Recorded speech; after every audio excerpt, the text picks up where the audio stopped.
You might think a toaster is just a toaster. A blender is just a blender. But in the 1950s, something strange was happening. Inside quiet suburban kitchens across America and the UK, families weren't just cooking anymore. They were participating in a silent revolution. A revolution powered by chrome, electricity, fear, and a future that felt both exciting and deeply uncertain.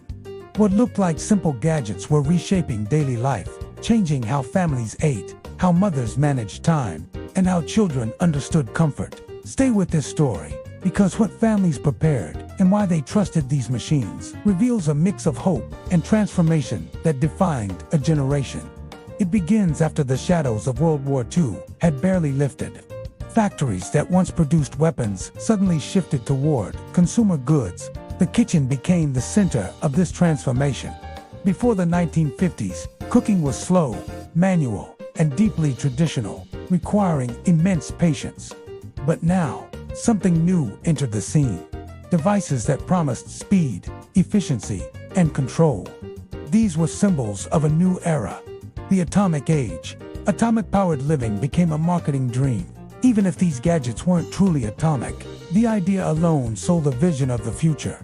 Families were told, this is progress, this is safety, this is modern life, and they believed it. One of the most fascinating changes was how food itself was perceived. Frozen dinners began appearing neatly packaged, portioned, and ready to heat.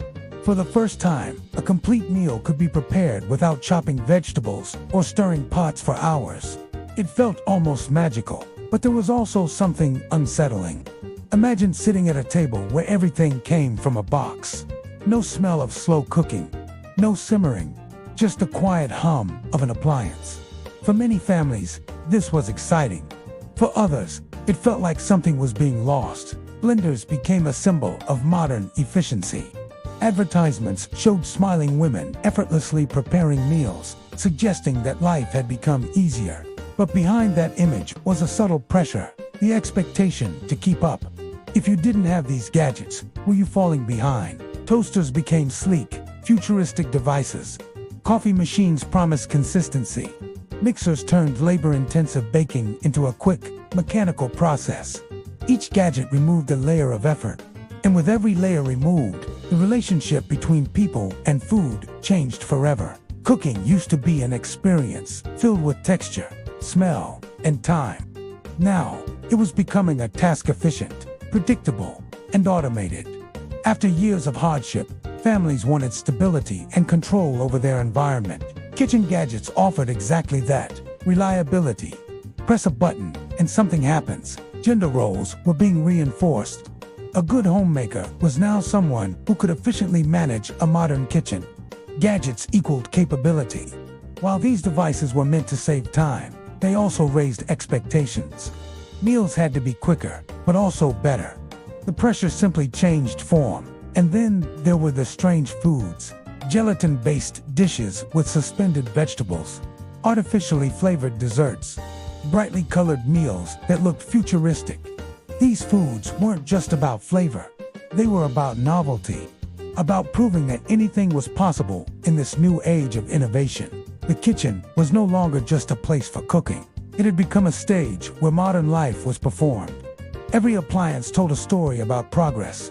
What are we giving up in exchange for convenience? While these gadgets made life easier, they also created distance from ingredients and tradition. Children understood buttons before they understood recipes. This shift would have long-term consequences. But at the time, it felt like the future had arrived. If you're seeing how these gadgets reshaped family life, you're uncovering the hidden truth behind this era. And it only gets more surprising from here. In the next part, you'll discover how these gadgets influenced what families believed was normal and how expensive foods became status symbols. If this story made you curious, make sure you stay connected to the channel, because the next part reveals details most people have never heard before.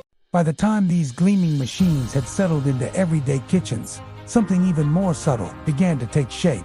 It wasn't just about saving time anymore.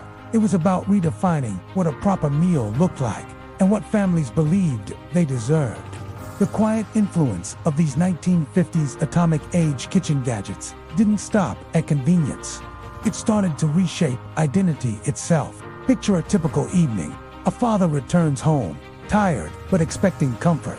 Children sit at the table, hungry and curious. In the kitchen, a meal appears almost effortlessly. Not because it was simple, but because the process had been transformed into something mechanical. This predictability became a new kind of luxury. And that's where things took an unexpected turn. For the first time, expensive food wasn't always about rare ingredients. Instead, it became tied to modernity.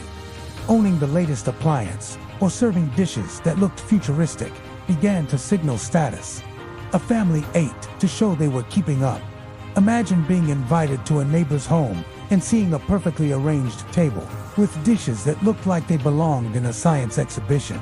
Bright colors, unusual textures, and combinations that defied tradition. Gelatin molds filled with vegetables or seafood became conversation pieces. Artificial flavors replaced seasonal ingredients. Even the act of serving food became a performance. But beneath that performance, there was a quiet question. Did anyone actually enjoy eating this way? Many didn't, but the appearance of modernity often mattered more than taste. This is where strange foods became part of everyday life. Cookbooks and advertisements encouraged experimentation.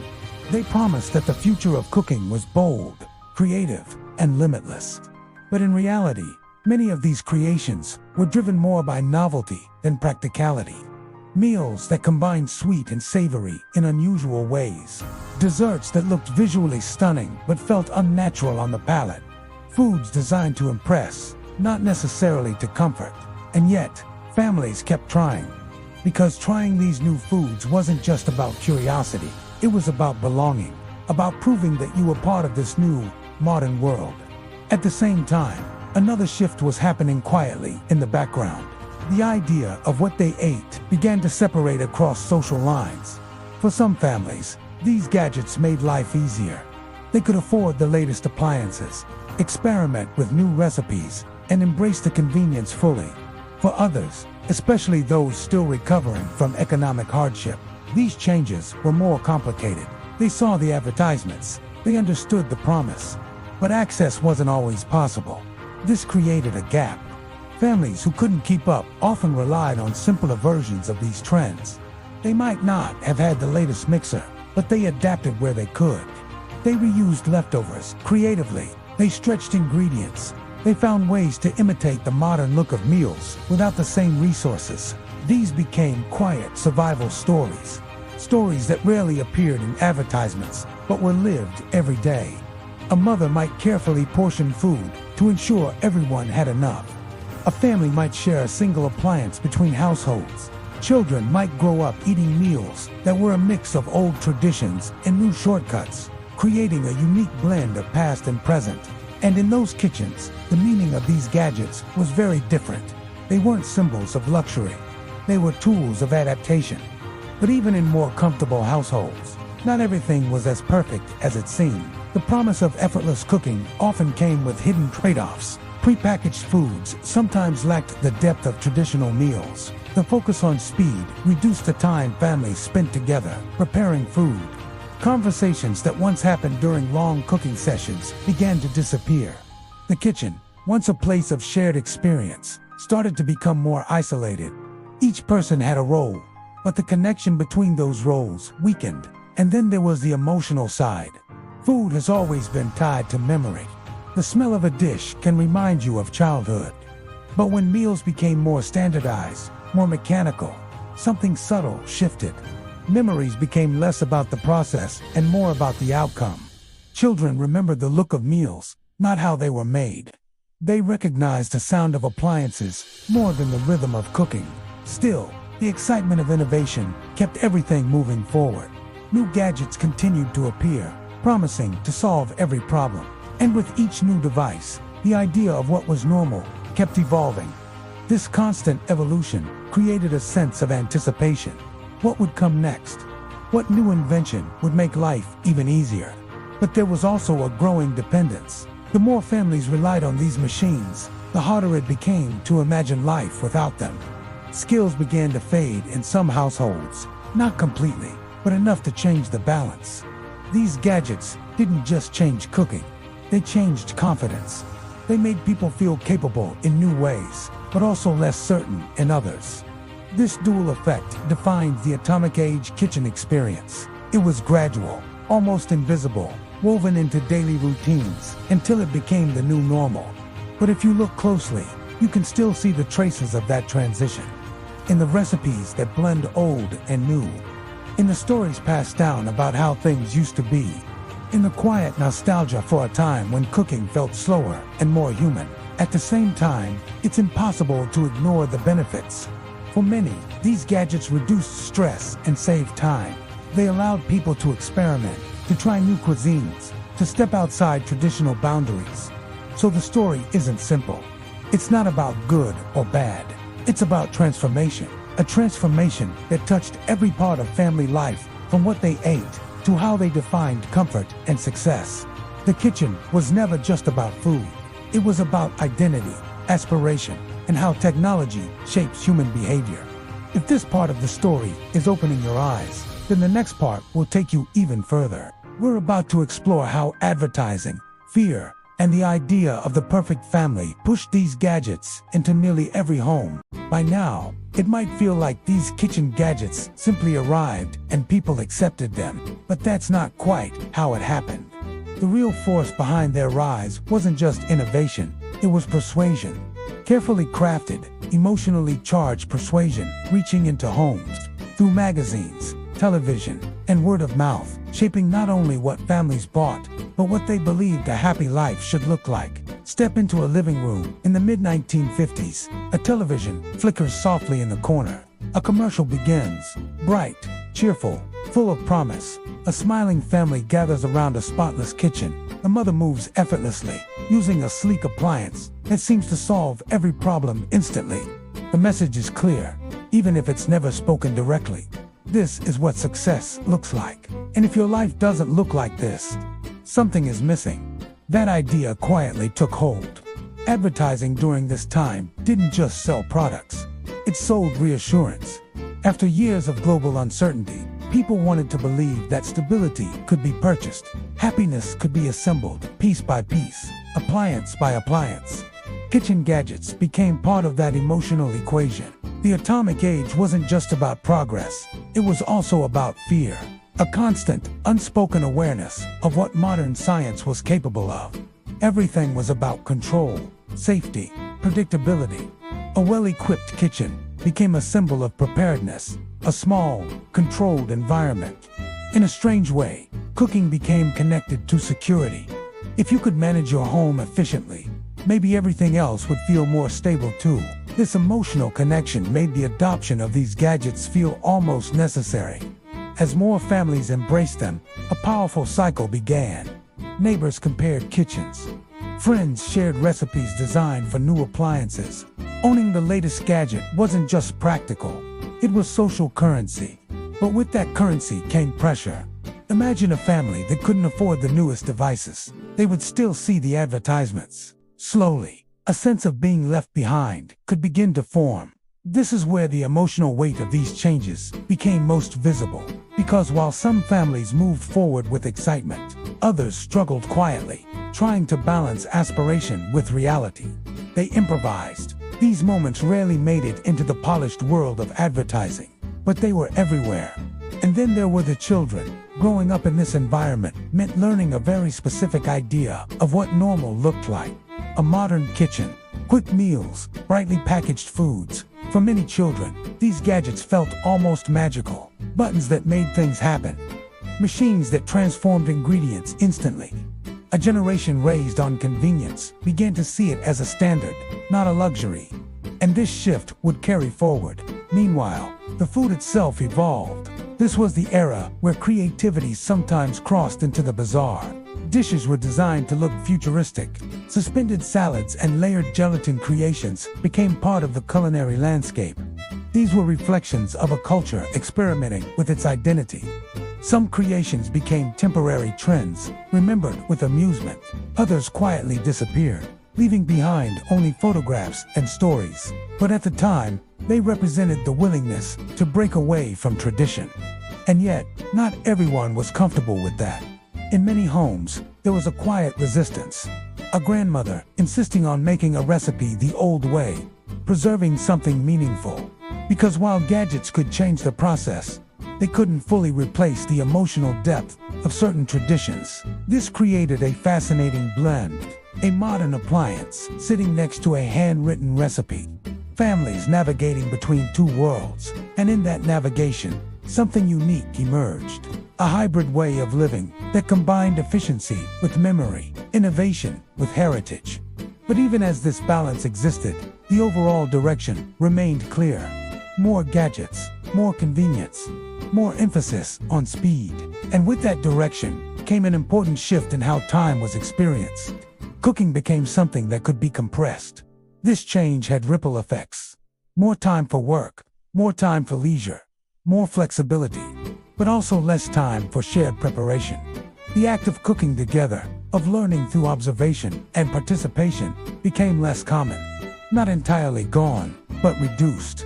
And that reduction subtly changed family dynamics. Conversations moved from the kitchen to other spaces. The rhythm of the day shifted. It simply unfolded, one appliance at a time, one meal at a time. And now, looking back, it's easier to see the full picture. These gadgets didn't just change how families cooked, they changed how families lived. They redefined what it meant to provide, to care, to create comfort. They revealed something about human nature. The desire to improve, to simplify, to move forward, even when that movement comes with trade-offs.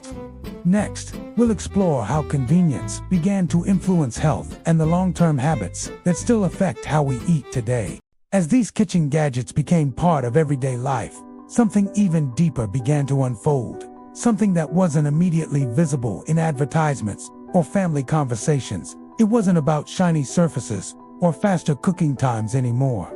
It was about how these changes quietly influenced habits, perceptions, and even trust. At first, everything felt like an upgrade. Meals were quicker, preparation was cleaner. The kitchen looked more organized, more controlled. There was less mess, less waiting, less uncertainty. And for many families, that felt like progress in its purest form. But progress has a way of carrying hidden layers. Think about the ingredients themselves. As convenience foods became more popular, the connection began to fade. Instead of seeing vegetables chopped and slowly transformed, families increasingly saw sealed packages, labeled containers, and pre-measured portions. Food became something that arrived ready to be used. And with that shift came a quiet change in trust.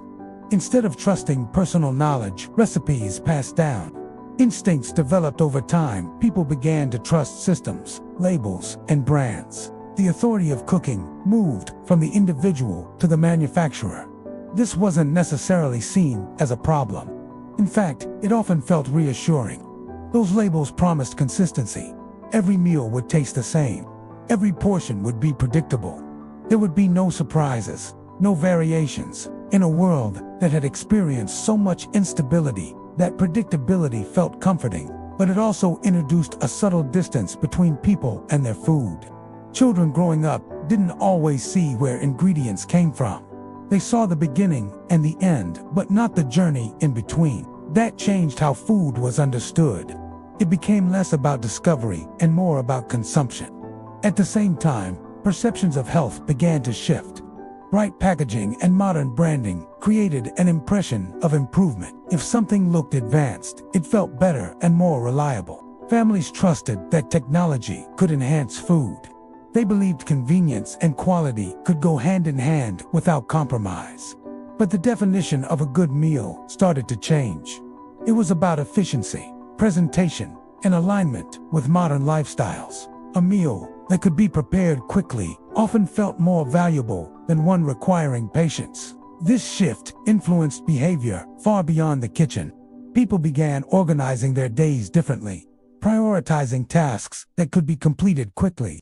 The mindset of efficiency spread into all areas of life. Faster mornings, shorter meal times, more structured routines. For some, this created order. For others, a subtle pressure to keep optimizing. The emotional role of food continued to evolve. Comfort became associated with familiarity rather than the process of cooking itself.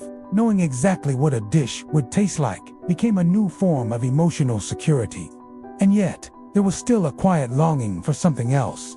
You see it in small moments, a parent deciding to cook a traditional meal on a special occasion, where speed is replaced by intention. These moments became less frequent, more intentional. Meanwhile, gadgets continued to evolve, becoming companions to routine. Every time a button was pressed, a decision was being shaped. Choose speed or patience. Choose convenience or effort. Most choices were automatic. These gadgets were designed to simplify processes and remove friction. In doing so, they reshaped habits that would carry forward for decades. A well-equipped kitchen became a reflection of competence and success. Maintaining that standard required continuous adaptation to new expectations. All of these innovations were shaping something much bigger than cooking habits that define future generations and how they value time.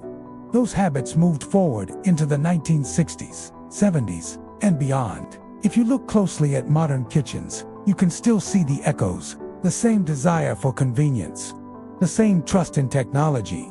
It all started here, with gadgets that carried a much deeper impact than predicted. The legacy isn't just history. The final piece will reveal how these changes shaped why some traditions survived while others faded into the modern age. By the time the influence of these 1950s atomic-age kitchen gadgets had fully settled into everyday life, something remarkable had already happened. Something so gradual that most families never noticed it forming. The kitchen had quietly transformed from a place of effort into a place of expectation. Convenience was no longer exciting. It was normal.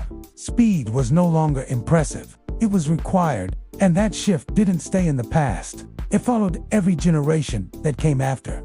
Look closely at a modern kitchen today, and you'll begin to see it. The same patterns, the same habits, the same invisible decisions that started decades ago. A button pressed without thinking. A meal prepared without fully engaging in the process. A preference for quick results over slow creation. It all traces back to that moment when families first trusted machines to take over. But here's where the story becomes even more powerful. Because despite all the changes, the human connection to food didn't vanish. It adapted. In some homes, it became quieter, less visible, reserved for special occasions rather than daily routines. In others, it found new ways to survive through hybrid traditions, where modern tools were used to recreate old recipes. A family might use an electric mixer, but still follow a recipe passed down through generations. These moments became bridges between two worlds. Because food has never been just about nourishment. It's about identity, about belonging, about understanding where you come from. Even in the height of the atomic age, that deeper purpose never fully disappeared, but it did change form. Comfort, for example, became more flexible. For one person, it might be a quick, familiar meal prepared in minutes. For another, it might be a slow-cooked dish that required time and attention. Both offered reassurance in very different ways. The idea that there is no single right way to cook or to eat. Instead, there are choices shaped by history and technology. They were built on the foundation created in the 1950s. A foundation where innovation was embraced and the meaning of effort was redefined. Think about how easily people today accept ready-made meals and automated appliances. These are extensions of a mindset that began decades earlier. But alongside that mindset, there's always been another voice, a quieter one. One that asks, what do we lose when everything becomes easier? What was gained was freedom. More time for work, more time for rest, more flexibility in how families organize their lives. But what was lost was subtle. The slow moments, the shared effort, the small rituals that once defined daily life in the kitchen. These moments are reminders that while technology can change how we do things, it doesn't have to define why we do them. The 1950s atomic age kitchen gadgets didn't just change cooking. They changed the relationship between people and time. But they didn't erase the past. They simply added another layer to it. A layer of convenience, of innovation, of possibility. The kitchen is more than a space filled with tools. It's a reflection of choices about how we spend time and create meaning. So the next time you see a simple kitchen gadget, remember it carries a history deeper than it appears. If this journey changed the way you see your kitchen, stay connected. More hidden stories and surprising truths are waiting for you. Once you start seeing these patterns, you'll realize the past is never really gone. It's still here, quietly shaping the present.